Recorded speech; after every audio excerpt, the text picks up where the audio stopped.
Olá, eu sou a Paty Kirsch e hoje eu vou falar sobre política dentro do feminismo.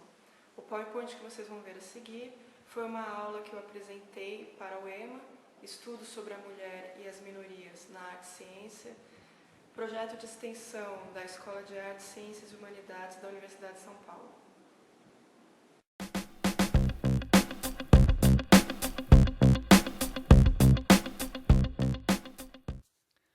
Olá, eu sou a Paty Kirsch e hoje eu vou falar sobre feminismo e política. A foto foi tirada por mim no evento 1 Bilhão que se ergue, no vão do MASP, e eu utilizei filme Fuji, Tungsten, ASA 64 e revelei por processo E6. Bom, primeiro vamos começar fazendo a diferenciação entre direita e esquerda, que é nebulosa para muita gente, mas a princípio a direita tem como base que cada indivíduo faz suas escolhas e assim chega onde quer chegar e tem o que merece. Alguns dos valores da direita são priorizar a iniciativa privada, mesmo para saúde, educação, transporte, porque se baseia muito no estímulo ao empreendedorismo. Inclusive, acaba acontecendo muita privatização de empresas públicas em governos de direita. Com isso, tem a redução de impostos. A redução de impostos é principalmente para grandes empresas, porque é utilizada a lógica de que, como elas geram empregos, elas estão contribuindo para a sociedade de alguma forma. E o Estado, nesse caso, é mínimo, ou seja, o governo não faz muita coisa. Ele cuida de guerra, relações diplomáticas, malha viária, os conhecidos viadutos do Maluf, as duplicações do Alckmin. Já a esquerda tem como base que as classes sociais condicionam o lugar de cada indivíduo no mundo.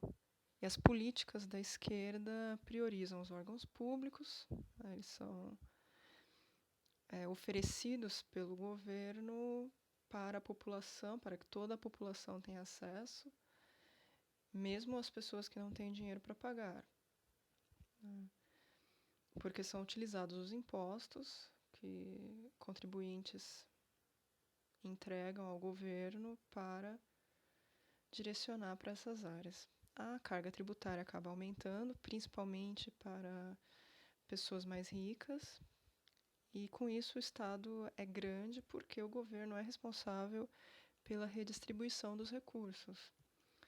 E, claro, as lutas sociais são sempre inclinadas à esquerda. Isso inclui o feminismo, as lutas LGBT, lutas pelos direitos dos negros.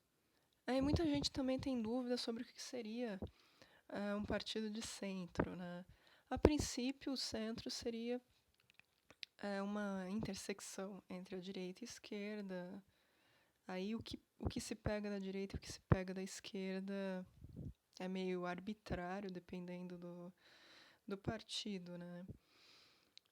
E aí, claro, um governo de centro, ele é muito de direita para as pessoas de esquerda e muito de esquerda para as pessoas de direita.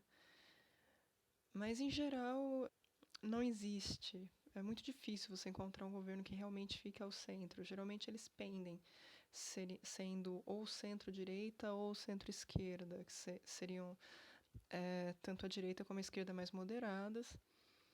E é muito raro a gente ver governos irem para o extremo. Em geral, a extrema-direita a gente tem em vários episódios da história, a gente teve a extrema-direita, são governos autoritários.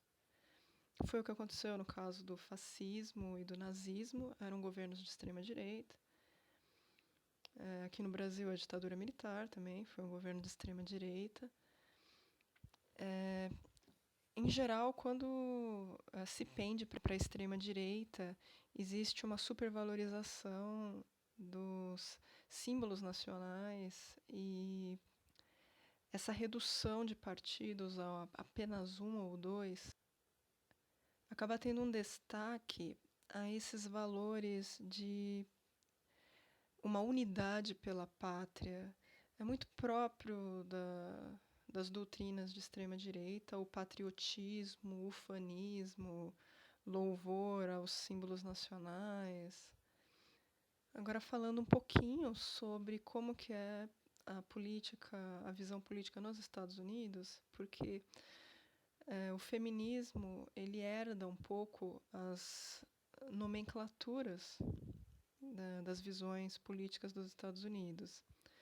Os Estados Unidos são um país conhecido por uma forte rejeição a ideias socialistas e comunistas, porque se baseia em ideias equivocadas de que o socialismo ou o comunismo seriam restrições às liberdades individuais, o que, é claro, é um verdadeiro contrassenso, já que a maioria das ditaduras do mundo são de direita.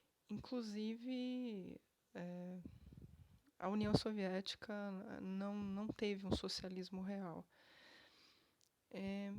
Mas, enfim, Estados Unidos é um país que teve na sua história um período de caça a comunistas através de um processo chamado macartismo.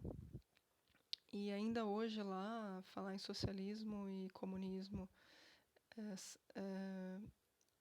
é um tabu. Então, a política lá se divide basicamente em dois grandes partidos, que são o Partido Democrata, que também é conhecido como liberal, e o Partido Republicano, que é conhecido como conservador. São dois partidos muito grandes, claro, com muitas tendências dentro deles. Os republicanos têm tendências como establishment, Tea Party. Os democratas têm as tendências mais à esquerda, socialista, etc. Mas como partidos grandes aqui no Brasil, né, eles não se separam. Essas tendências todas ficam presentes dentro deles. Então, são ambos partidos de direita, só que o Partido Democrata seria o partido que pende mais para a esquerda e o Partido Republicano é o que pende mais para a direita. Se a gente fosse colocar numa reta de um gráfico, seria o que nós teríamos. O Partido Democrata, ele defende alguma intervenção do Estado na economia, claro, mas não como seria num governo de esquerda, né? Uma intervenção muito leve. A liberdade individual é muito defendida nesse caso e um certo aumento na cobrança de impostos. Já os republicanos, que são conservadores, esses conservadores não é só conservador da questão econômica, mas é conservador de costumes também. Então, eles têm muito como base o nacionalismo, e por isso que a gente vê tanto, né, em filmes e séries dos Estados Unidos, uma coisa muito comum lá é que tem a bandeira dos Estados Unidos em qualquer lugar, né? A pessoa tem em casa a bandeira, tem na escola até que acontece, mas tipo dentro da sala de aula, né, de cada sala de aula, aqui no Brasil não é usual. Ou tem em lojas, né? Isso não é usual aqui no Brasil, exceto em época de Copa do Mundo ou como no caso que nós estamos vivendo agora, essa tentativa de golpe de Estado. O moralismo também é uma característica conservadora. No caso dos Estados Unidos, a religião predominante é o cristianismo, então esse moralismo é muito ligado a crenças cristãs, que eles tentam, de alguma forma, impor através da lei. E também uma redução de impostos muito grande. E também uma redução de direitos para trabalhadores. pessoas conservadoras lá nos Estados Unidos falam abertamente que preferem que o salário mínimo não seja aumentado para que possam pagar menos por um hambúrguer, por exemplo. Que são coisas que aqui no Brasil causam um certo mal-estar, né? Não é tão aceito esse tipo de discurso quanto é lá nos Estados Unidos. Mas é porque lá realmente já é naturalizado que vários serviços a pessoa só tem acesso se ela tiver dinheiro para pagar, e muito essa ideia de que o sucesso individual depende da pessoa, a competitividade. Inclusive a competitividade dentro do trabalho, ela é algo que é profundamente benéfica para o empregador, né? A competição no lugar de trabalho, ela começou com o toyotismo no Japão. Esse estímulo a que os trabalhadores compitam entre si por uma promoção e etc. Porque se os trabalhadores competem entre si, eles não se unem para fazer reivindicações, para participar de um sindicato, coisas assim. Então, ideias de competitividade também são mais ligadas a ideologias de direita. Bom, aqui é um discurso da Christabel Pankhurst, sufragista, de 1908. Sabemos que, confiando exclusivamente em argumentos, nós vagamos politicamente por 40 anos no deserto. Sabemos que os argumentos não são suficientes e que a força política é necessária. E aqui uma frase muito emblemática do abolicionista Frederick Douglass, que é: o poder não concede nada sem uma demanda. Nunca foi assim e nunca será. Essa frase é mais atual do que nunca. Quem está na posição do poder não vai conceder, não vai abrir mão de privilégios sem que haja uma demanda externa.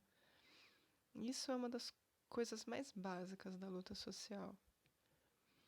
Bom, como nós vamos falar sobre feminismo, é claro que a gente vai acabar se concentrando mais em ideais de esquerda, porque não tem como você ser de direita e ser feminista. São ideologias incompatíveis, porque as ideologias de direita, elas partem do pressuposto de que você é responsável por tudo que acontece com você e não interessa o contexto no qual você está. Então, considerando tudo isso, seria legítimo acreditar que mulheres ganham menos porque não se esforçam o suficiente, por exemplo. Né? Ou que você tem mais negros na cadeia porque negros têm uma predisposição natural para o crime. E são visões bem equivocadas, né, das coisas, na verdade. Acreditar que tem mais homens brancos no Congresso porque homens brancos se interessam mais por política, ou porque realmente a população está votando e quer mais homens brancos no Congresso, também é equivocado. Existe um monte de coisa envolvida, né? Inclusive em quem se candidata, porque as coisas dentro dos partidos não são tão simples assim, né?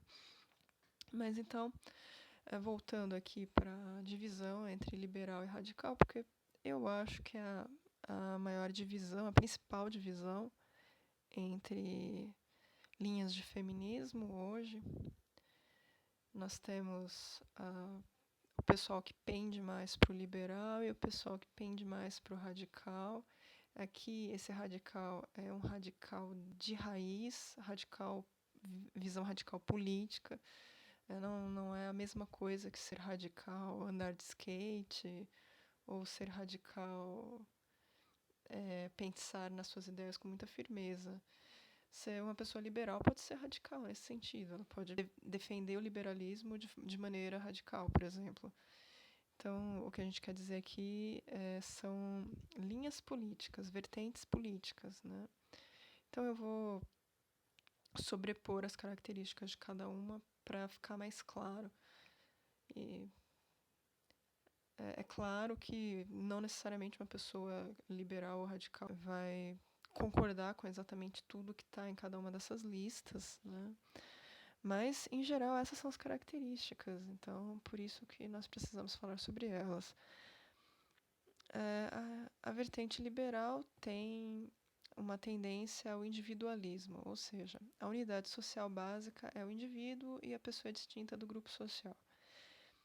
Para quem acredita nisso, às vezes até pode ser considerado um insulto que uma pessoa seja vista como parte de um grupo social.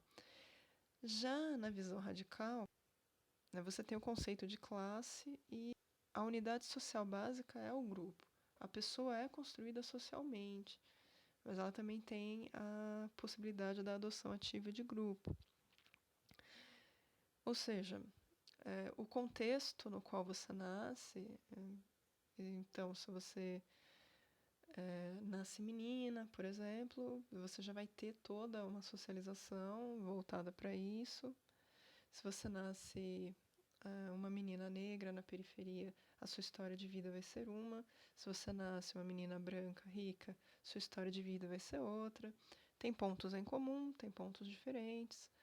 Da mesma forma, um menino negro da periferia tem uma história, um menino branco na periferia vai ter outra história. E assim sucessivamente. O grupo ou os grupos aos quais a pessoa pertence vão moldando as características dela. E aí é essa adoção que leva a pessoa a ter consciência de classe e a lutar pela classe. Agora, da parte liberal, o idealismo é uma característica forte. Então, o idealismo, uma visão própria do liberalismo, que vê atitudes como fonte e solução para a opressão, quer dizer, atitudes individuais, né? Então, é aquela coisa, você comenta sobre um crime horrível que um cara cometeu contra uma garota e uma pessoa liberal vai dizer para você que isso é um evento raro, que é um crime com muita violência, mas que não é a regra. Né? E também a sua atitude, o que importa é como você se coloca na sociedade e tal. Isso é solução para a opressão. Sendo assim, o pensamento é o motor principal da vida social. Então, o argumento racional e a educação atingem a mudança social. Tá? Tudo bem, você educar as pessoas vai ser o suficiente para que você consiga mudar a sociedade. Já o materialismo, inclusive, é bom dizer que materialismo dialético é a mesma coisa que marxismo. Então, o marxismo ele é essencialmente materialista, inclusive o conceito de classe é marxista. Né? Então, a vertente radical ela é mais inclinada ao marxismo. Na visão materialista, os sistemas de poder são concretos e eles são a fonte e a solução para a opressão. Então, você tem um sistema de poder que é a cultura, né? Ou até o poder econômico, o poder simbólico, que certos grupos têm, como os homens, os brancos, a família brasileira, que o pessoal chama, que são casais héteros, né? Então, tudo isso vai criando sistemas de poder, que são fonte, mas que também são solução para a opressão. A solução para a opressão é você criar um sistema de poder que desmantele isso. Então, se a sua classe se une, fica mais difícil para que o poder seja exercido. E os pensamentos são participantes das condições, mas não o principal motor. Quer dizer, não adianta você pensar, eu vou estudar, eu vou fazer, eu vou acontecer, se as condições não te permitem isso, né? Se você é muito pobre e aí você não tem dinheiro para pagar a inscrição no vestibular e várias coisas assim, essas coisas vão te empacar. Por mais que você tenha planos, por mais que você estude, etc. Você tem questões práticas acerca do capital que você tem para investir, né? E a resistência política organizada é a que compele a mudança social, dentro da visão materialista. Então, Ainda no liberalismo, a gente tem a visão naturalista de que o corpo é independente da sociedade, né? Gênero e raça são corpo físico. Como seria isso? Quer dizer, por exemplo, a negra decide alisar o cabelo por uma razão arbitrária, pessoal dela, e isso não tem nada a ver com o padrão de beleza da sociedade, né? A mulher decide fazer regime para ficar bem magrinha, isso é uma opção pessoal dela, isso não tem nada a ver com uma pressão social. E assim por diante. O homem faz a barba porque ele quer, e não porque tem uma pressão no serviço. Coisas desse tipo, né? Já na visão construtivista, é sempre interessante lembrar que um construtivista era o Piaget, né? A realidade social chega ao nível somático, ou seja, a pessoa precisa fazer mudanças no corpo dela, na aparência dela, usar determinadas roupas, arrumar o cabelo de determinada forma, usar uma determinada maquiagem para ser aceita pelo grupo, para conseguir o emprego, para conseguir uma boa convivência, né? Não é uma opção pessoal de cada indivíduo. E gênero e raça são categorias socialmente reais, mas é que a importância dessas diferenças é que é ideológica. Não é que elas são algo natural, né? Essa importância dada a isso é ideológica. Na visão liberal, nós temos o voluntarismo. A vida social é composta por ações autônomas e intencionais. Autônomas e intencionais quer dizer que não existe influência, cada pessoa faz o que ela realmente quer. Na visão radical, nós temos o determinismo social. Ou seja, a vida social é composta por um complexo determinismo político. Ou seja, o moleque nasce na periferia, ele é criado já naquele ambiente que ele vai conhecer bandidos. Então, tudo isso vai determinar a forma como ele vai ver ser um bandido. Ele pode achar de repente legal, pode achar que é a única possibilidade para ele. A menina vê que a mãe dela engravidou com 18 anos e casou cedo e ela acha que essa é a única vida que ela pode ter, né? A classe oprimida não controla as condições e há resistência em condições derivadas da própria falta de poder. Aí, na visão liberal, nós temos o moralismo, que a justiça segue princípios abstratos, essa ideia de poder invisível, justiça cega. E já na visão radical, nós teríamos que ter uma jurisprudência feminista mesmo, porque os preceitos funcionam sistematicamente pelos interesses do poder, ou seja, se eu tenho um judiciário machista, como já aconteceu aqui no Brasil, de juiz inocentar o homem que estuprou a menina de 13 anos, alegando que a menina não aparentava ter 13 anos, ou quando um desembargador reduziu a indenização que um homem tinha sido condenado a pagar por ter divulgado fotos íntimas da namorada com base em que ela não deveria ter tirado tais fotos, né? Quando você tem no poder, né, em quem está exercendo o poder já uma visão preconceituosa, você precisa redistribuir o poder, não tem jeito, você precisa colocar mulheres, e, mas em geral pessoas com uma visão não preconceituosa no judiciário, porque senão não adianta você recorrer à justiça. E isso vale para todos os grupos historicamente oprimidos. Agora, assim, de qualquer forma, né, quando a gente fala que esse liberal, é importante dizer, esse liberal não é a visão liberalista econômica. Esse aqui é o liberal visão contra o status quo, porque tanto essa visão liberal como a visão radical são visões que se opõem ao status quo. A diferença é como elas optam por estabelecer essa resistência, né? Então aqui a frase da Florence Kennedy: não pode haver nenhum sistema realmente generalizado de opressão sem o consentimento dos oprimidos. E aqui da Marilyn Frye: A opressão é um sistema de barreiras interrelacionadas e forças que reduzem, imobilizam e moldam pessoas que pertencem a um determinado grupo e efetivam sua subordinação a um outro grupo, individualmente a pessoas do outro grupo e como um grupo a esse grupo.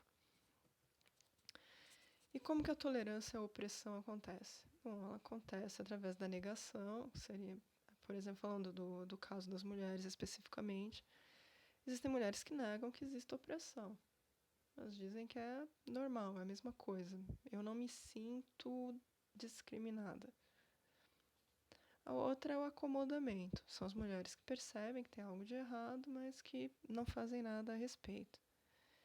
E aí tem o consentimento, que é realmente a mulher perceber e se conscientizar de que ela não vai poder fazer nada, ela acredita nisso de alguma forma e acaba consentindo, porque se ela não consentir, ela sair da linha, ela corre riscos. Desprezo no grupo, né? O grupo tratar mal, os vizinhos tratarem mal, a violência mesmo física, o estupro ou até o assassinato, como acontece muito aqui no Brasil, de mulheres que são mortas pelo parceiro ou pelo ex-parceiro por razões arbitrárias, tipo, não fez a janta, o cara ficou bravo e matou a mulher, né? Então, é aquela ideia. O grupo opressor não tem condição de estar com armas 24 horas por dia, é, ameaçando o grupo oprimido. Então, mas não é necessário. Essa que é a questão, não é necessário. A gente saber que meninas são estupradas quando saem à noite é o suficiente para a gente ter medo de sair sozinha à noite, né? A gente saber que é perigoso ficar sozinha com um homem já é o suficiente para a gente pensar muito bem antes de ficar sozinha com um homem. Então, essa que é a questão. A opressão não é uma atitude, mas é um sistema de poder. Essa é uma visão radical. Dentro da visão liberal, o que acontece? Não é um sistema de poder. O lugar ocupado é voluntário, por escolhas, ou é natural, na natureza feminina. Já na visão radical, é preciso se submeter para sobreviver. A mulher é objetificada e o motivo pelo qual ela precisa se submeter é usado como prova de que ela merece a opressão, ou foi feita para tal opressão, ou não se machuca com ela. Os exemplos mais fortes disso são a pornografia e a prostituição. Agora aqui, falando de uma visão essencialmente radical da Andrea Dworkin, os 4 elementos de subordinação. Uma hierarquia, né? Um grupo que está embaixo tem menos poder, menos direitos, menos recursos do que um outro grupo que está no topo e que é visto, e esse grupo é visto e tratado como inferior ao grupo do topo. Aí o segundo momento é a objetificação. Os membros do grupo de baixo são tratados como coisas, como meros instrumentos de uso do outro, muitas vezes como mercadorias ou propriedades. É o tráfico de pessoas. Acontece predominantemente com mulheres. Submissão. O grupo de baixo tipicamente está em conformidade com os desejos e autodefinidas necessidades do grupo do topo. Isso é essencial para a sua sobrevivência e é então usado como prova de sua inferioridade. Ou seja, muitas mulheres, para sobreviver, para ganhar dinheiro, acabam aceitando fazer coisas que são degradantes para elas, tipo ser paniquete, por exemplo. E aí muita gente vai dizer, mas elas escolheram isso, elas gostam, elas querem, né? E elas estão se submetendo às necessidades dos homens. Ou como aconteceu com a atriz recentemente, que trabalhou nesse filme, eu acho que é Esquadrão Suicida, que vai estrear. Ela falou que ela não gostava de usar roupa, porque na verdade era uma roupa que expunha muito o corpo dela no filme. E aí vários caras na matéria comentaram, mas nós gostamos de vê-la com essas roupas. Então é meio que assim, não importa como a mulher se sente, importa o nosso desejo. E em quarto, a violência, que é cometida por membros do grupo do topo contra membros do grupo inferior. Ela é rotineira, sistemática, vista como certa, necessária, inevitável e natural. Muitas vezes, quando a mulher apanha do marido, tem gente que vai perguntar o que ela fez para ele bater nela, por exemplo. Ou tem gente que vai dizer que se ela não denuncia é porque ela está gostando, coisas desse tipo. Uma vez uma mulher contou para mim uma história horrível a respeito de um vizinho dela que deu uma surra na irmã porque a irmã estava com uma saia muito curta e que todo mundo gostou, todo mundo da vizinhança gostou. Quer dizer,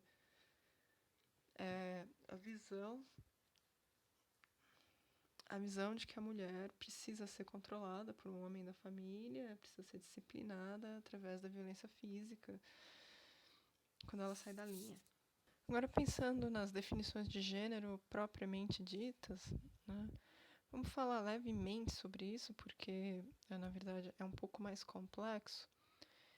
E é claro que essas visões não são rígidas, né? Mas, a princípio, de modo geral, a visão radical ela adota a visão de gênero da segunda onda, de que é um sistema de relações sociais de poder estruturadas em uma divisão binária entre homens e mulheres.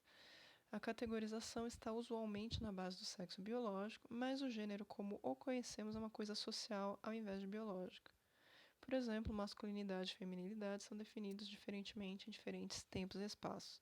Ou seja, a criança do sexo masculino é socializada para se tornar homem, vai recebendo todo esse ensinamento desde a infância, adolescência, etc.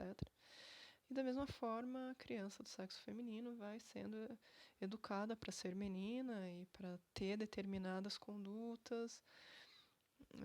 Quando ela cresce e chega à vida adulta, ela já está completamente adaptada a essa socialização. A visão, que geralmente é liberal da terceira onda, é de que o gênero é um aspecto da identidade pessoal e social, usualmente atribuída para você de nascimento, na base do sexo biológico, mas essa conexão natural é uma ilusão, assim como é a ideia de que devem haver dois gêneros porque existem dois sexos. Né? Nessa visão poderia existir mais gêneros. E aí, o que é opressivo sobre o gênero? Na visão radical, o fato é que ele é baseado na subordinação de um gênero pelo outro, né? As mulheres subordinadas pelos homens. Isso é opressivo. O erótico é o que define o sexo como desigualdade. Já na visão liberal, o fato de que é um sistema binário rígido. Ele força toda pessoa a se identificar como homem ou como mulher. Não nenhum dos dois, ambos ao mesmo tempo, algo entre eles, algo diferente. E pune qualquer um que não se conforme. Aí isso oprime tanto homens quanto mulheres, especialmente aqueles que não se identificam inteiramente com o modelo prescrito para o seu gênero. É por isso que nos espaços liberais nós temos mais homens, né? Tantos homens acabam aparecendo nos espaços liberais, porque, né, dentro dessa visão, o homem deixa de ser agente do patriarcado e ele passa a ser também uma vítima do estereótipo masculino. E aí, qual seria a política de gênero? Bom, dentro da visão radical, é o feminismo. Mulheres organizadas para desmantelar o poder masculino e, assim, o inteiro sistema de gênero. Então, para feministas radicais, o ideal de número de gênero seria nenhum. Na visão liberal, genderqueer, mulheres e homens rejeitam o sistema binário e identificam-se como fora da lei do gênero. E aí nós teríamos todas aquelas identidades, queer, trans e tantos outros nomes, os não binários, etc. E essas pessoas demandam reconhecimento por uma série de identidades de gênero. E dentro dessa perspectiva, o número ideal de gênero seria infinito, que na prática seria igual a nenhum também, porque nós teríamos talvez tantos gêneros quanto pessoas, né? Só falando rapidamente sobre a questão do estruturalismo. O estruturalismo é uma vertente filosófica que é adotada por vários estudiosos, como Lévi-Strauss, Piaget. e tem por característica estudar o objeto como sistema em que os elementos constituintes mantêm entre si relações estruturais. A estrutura designa um conjunto de elementos solidários entre si, ou cujas partes são funções umas das outras. Uma estrutura se compõe mais propriamente de membros que de partes, é mais um todo que uma soma. Então não existe independência de uns em relação aos outros, mas antes uma interpenetração. Alguns exemplos de estrutura: organismos biológicos, coletividades humanas, formas do psiquismo, configurações de objetos em determinado contexto, etc. Nós falamos sobre isso porque a visão queer ela se apoia muito em teorias pós-estruturalistas. Algumas filósofas que utilizam essa visão são a Butler e a Scott, por exemplo. E essa linha vê a diferença como algo que se concentra num processo linguístico e discursivo. Né?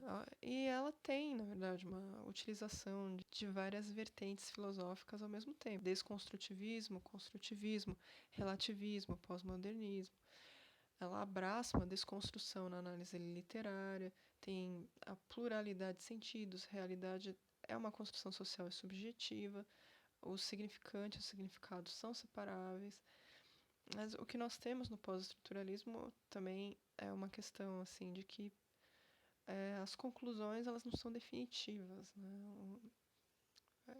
O estudo acaba sempre trazendo muitos questionamentos, a gente sempre fica com muitos questionamentos, muitas hipóteses. Nos estudos culturais, que é a minha área, existe uma acusação de que o pós-estruturalismo trouxe um abandono das questões de classe para trazer uma concentração nas questões de identidade, que é um pouco o que a gente acaba vendo quando a gente pensa mais em gênero como um aspecto de identidade do que como uma classe, né? Mas, enfim, não é meu papel dizer qual que é a forma correta de pensar. O meu papel é dizer como que é cada uma das visões, ainda que de forma muito resumida. E é claro que o feminismo conta com outras linhas também. Atualmente, nós temos, por exemplo, a interseccional, que acaba vendo cada grupo com suas especificidades, por exemplo, o grupo das mulheres negras, né? E é claro que também existem visões que misturam tanto elementos de segunda com terceira onda, liberais, radicais, e outras possibilidades dentro disso.